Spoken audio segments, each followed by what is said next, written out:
All right, hi guys. Last passage here, passage 4, 31 to 40, titled Construction Paper. The first question is a simple subject and verb next to each other. So, growing up in Japan, what's the best way to do this? You want to put your subject, Shigeru Ban. Once again, the name doesn't matter. What did this person do? This person dreamed of creating something entirely original. That's the simplest way to write something, is put your subject and your verb directly next to each other, not putting possession. D would be the next best choice.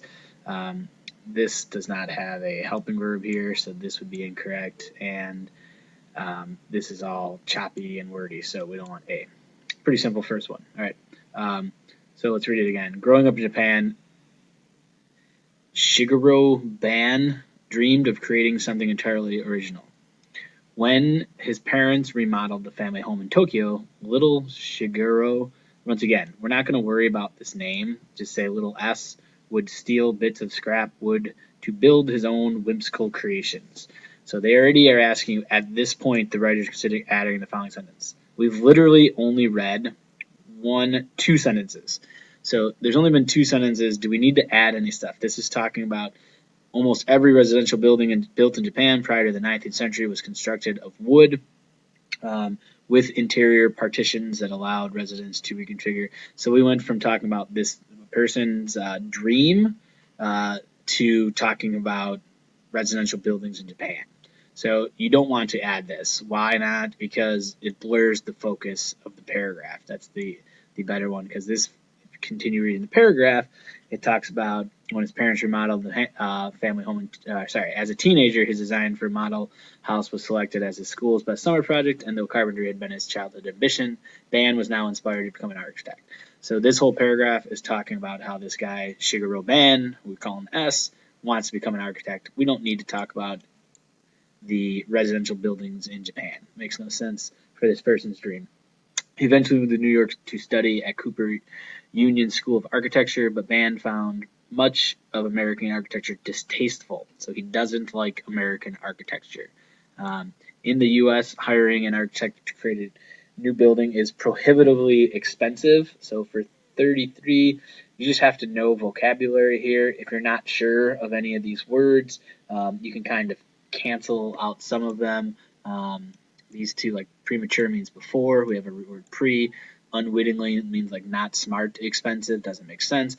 The correct answer here is A, but if you weren't sure of the vocab, just skip it and move on, right? So most commissions are made by corporations or wealthy individuals.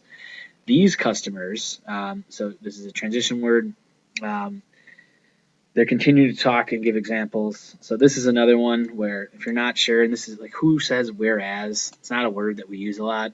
I wouldn't spend a lot of time on this, but it says whereas these customers often want a lasting monument to their power and affluence. Much of American architecture celebrates grandeur and permanence and makes use of materials like steel, concrete, and stone. So back-to-back questions that you kind of have to know vocabulary and transitions to get them right. If you don't know those, that's okay. Skip them and keep going. All right. Uh, Now it says which choice most effectively sets up this paragraph. So to read the paragraph first, my development, Ban says, was using more humble material or weaker material. The strength of the material has nothing to do with the strength of the building. I knew logically that even using a weaker material like a paper tube, I could make a strong building. So beforehand, they're talking about using all this stuff. Now he talks about using weaker stuff. So he had a very different idea. That's a good transition there. All right. 36. This is another tough one. Which choice most effectively combines the underlying sentences? So we want to combine these two. The idea wasn't as crazy as it sounded. You got to read through all these. This might take a lot of time. If you're not comfortable, it's okay to skip even 3 out of 4 guys. Correct answer is here, combining a simple it tells you how he did all this stuff. He designed amazingly strong buildings that can withstand elements using physics. Okay, he primarily used industrial cardboard tubes, the kind used as molds for concrete columns in construction industry, both rejecting the notion of building with concrete and making use of waste products from conventional buildings. And then we have, as a result of this, his projects came in millions of dollars cheaper than most. So because he did this, that's as a result. Ban's cardboard tube structures were also light and modular enough that their pieces could be transported and assembled. So this is one of those ones where We want to have parallel structure here. The only one that has the dash in both, which are commas, would be this one. These are fairly easy. Even if you're not 100% sure, we want to use this because it's telling us it's non-essential in different locations. The feature allowed band to provide homes, classrooms, and this. So this is just listing things. We don't need that introductory colon here. The other ones, this would be an IC. This would be nothing, so we don't want that. That'll be run on, all right?